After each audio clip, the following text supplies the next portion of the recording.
Good morning. We are continuing with our chapter 7. We're working on that reading guide. So far we have done the being human and the body and soul. So we are on the third section about original sin.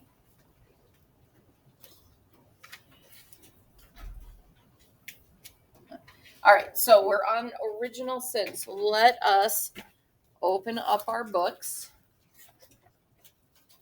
We are on page 83. Original sin. We've talked about original sin already. Who can tell me what they know about original sin? What do you know about original sin, Nick? We're born with it with Adam and Eve. Yeah, we're born with it. And Nick said because of Adam and Eve. What did Adam and Eve do? Peyton? They ate the fruit from Yeah, the they tree. ate the forbidden fruit. God told them, do not eat from the tree of knowledge, and they did. So they were kicked out of the Garden of Eden, and now all of their descendants are born with that original sin from Adam and Eve. How do we get rid of original sin? Josie? How do we get rid of original sin? Tristan? Confession. Confession. Will? Baptism. Baptism. When you are baptized, it washes away that original sin. It makes you pure and immaculate, like Mary. Okay, that's why white is a big color for baptism. You wear a white gown, you get a white candle, because white is pure.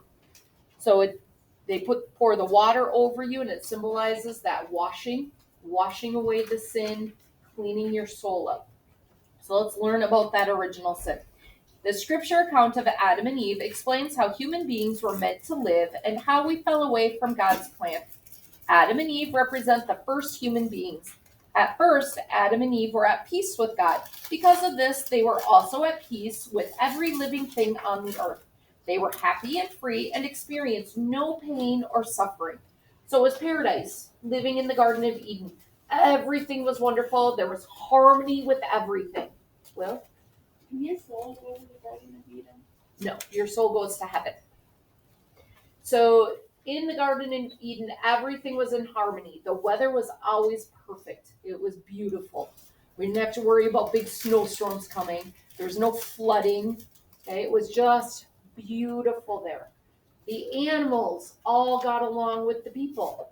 They were in harmony.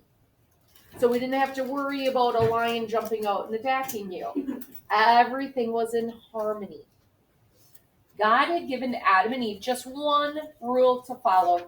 You may eat the fruit of any tree in the garden except the tree that gives knowledge of what is good and what is bad. Genesis chapter 2, verses 16 and 17.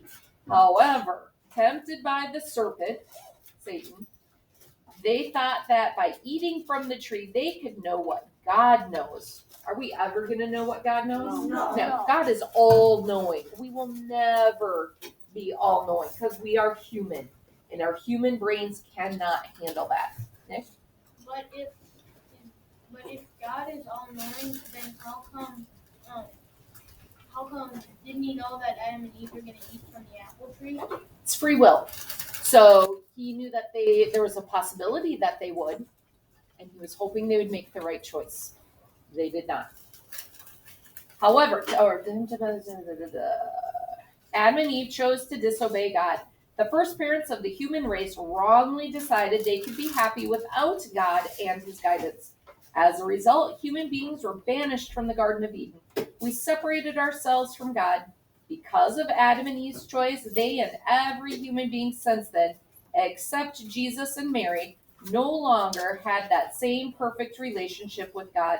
We lost the freedom and the holiness we were meant to have. This condition is called original sin. Original sin means two things. First of all, it is the sin that Adam and Eve committed. Second, it is the sinful condition that all human beings have from birth. The first human being's wrongdoing wounded them. Their wound, or the condition of original sin, was passed on to every human being. The grace we receive in baptism washes us clean of original sin and makes us adopted children of God the Father, but we still struggle with the temptation of sin. There was no other temptation in the Garden of Eden, just the serpent. Had they refused the serpent, there wouldn't be sin. Okay, they wouldn't have that temptation. If the serpent got kicked out of the garden, we wouldn't have the temptations that we have now. Kira. Now the tree was called the tree of knowledge.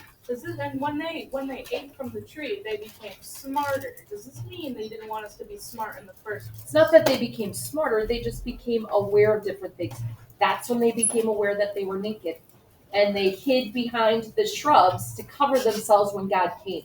That's how he knew that they ate from the tree, because all of a sudden they cared. They were like, oh goodness, we don't have any clothes on. And he's like, God said, what? Why do you care? It shouldn't be a big deal, and you're making it one, because now they had different types of knowledge. So it's not that they became smarter, they just had different knowledge. So a human body is a human body. It was created for a purpose, and it shouldn't be anything to be embarrassed about. They were embarrassed about their body. So when you are self-conscious about yourself, oh, my hair isn't sitting right today, or ooh, I have a pimple today, or you have different things that make you self-conscious before eating the apple, they didn't care. It wasn't a big deal. But that knowledge makes you go, oh my goodness, I have this about me, and I'm worried about what other people are going to think. So it's not that they ate the apple and now they can do calculus. Okay, it's not that kind of knowledge that they were seeking. It was a different kind of knowledge. So does that make sense? It's a little bit different than what you were thinking. Penelope. I don't really understand why two people's mistakes had to affect the whole human race. Because it was that big of a mistake. Didn't we all privately fix our relationship with God? Because I don't understand why two humans' mistakes could have affected everyone. It was that big. God wanted the human race to be one with him, and they turned their back on him. And it was crushing. Well, not everyone wants to turn their back on God. That's why has God turned his back on us? No, that's why he gives us baptism, and he gives us confession so we can work on that relationship. But there are serious consequences for serious wrongdoings. And this was the most serious wrongdoing, so it's the most serious consequence. So yep, now we have disharmony in the world. We have bad weather. We have sin. We have evil doings, because humans have their free will. They can choose what they want to do.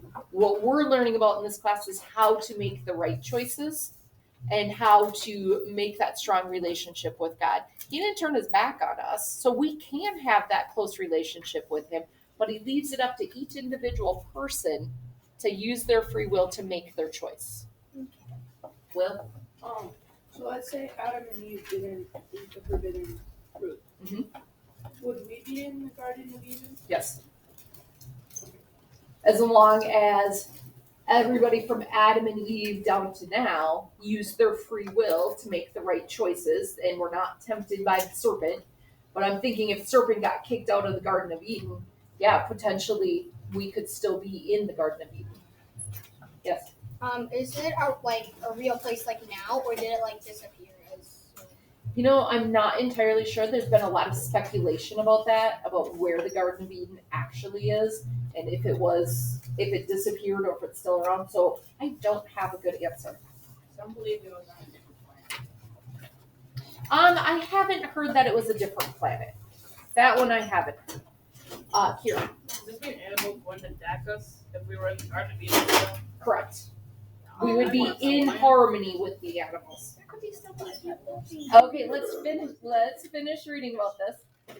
A temptation is something that makes sinful things seem fun, exciting, or even good to do. Original sin makes it hard for us to resist temptation and makes us prone to sin. For example, have you ever seen someone drop money from a pocket without realizing it? If no one was nearby, you might have felt temptation to pick up the money and keep it. Original sin is what makes us want to be selfish rather than do what is good. It makes us think of our own pleasure instead of doing what is right. So think about what we were learning about with American Indians and how generosity and taking care of everyone was a very, very important value. So when they had food to eat in the wintertime and food was scarce, they shared it out with family members who didn't have the food. Instead of keeping it for themselves so they had full bellies, they shared with people who had nothing so that way everybody could have a little bit of it. So they weren't being selfish thinking of themselves, they were thinking of other people.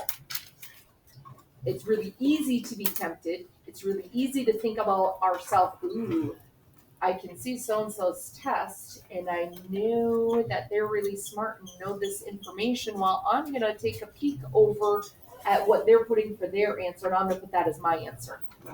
That's the temptation. Standing up to the temptation and saying, no, I'm going to show what I know. And if I don't know the information that well, then there's going to be consequences that I have to deal with. Maybe I have to retake it. Maybe I have to do some relearning for it. Next time I'll learn to study more beforehand. So you have to stand up to those temptations. And you might think that original sin is not fair. Kind of what you were thinking, Penelope. Original sin is much like the sick boy in the introduction to this chapter. He did not do anything to deserve the disease he had. He also didn't have a choice about being sick.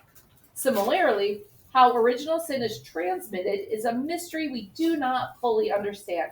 But what we do know is that it is passed on from one generation to the next. Except for Jesus and his mother Mary, original sin affects every person. Even though we all have the wound of original sin, we are not born evil. We are still created in God's image and have the desire to be united with God and to be good. Even though original sin affects us all, it does not stop us from returning to God. So with that, I want us to complete the sentences on original sin. So you should have your reading guide out, double checking your work. And we're going to say goodbye to our friends at home and hope you have a wonderful day.